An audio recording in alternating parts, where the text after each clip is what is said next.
अनंत चतुर्थीच्या तुम्हा सर्वांना खूप खूप शुभेच्छा। गणपती आले आणि 10-11 दिवस हसत खेळत कसे निघून गेले हे समजलेच नाही आणि आज शेवटी गणपती विसर्जनाचा दिवस आला।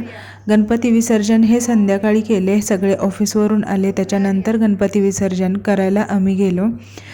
सकाळीच आरती केली होती, संध्याकाळची आरती केली आणि जिथे गणपती विसर्जन करायचं आहे तिथे एकदा आरती केली, गणपती बाप्पांची पूजा केली आणि तिथेच गव्हर्मेंटचं जलकुंड बनवलेलं होतं, तर त्याच्यामध्ये गणपती बाप्पांचं विसर्जन केलं।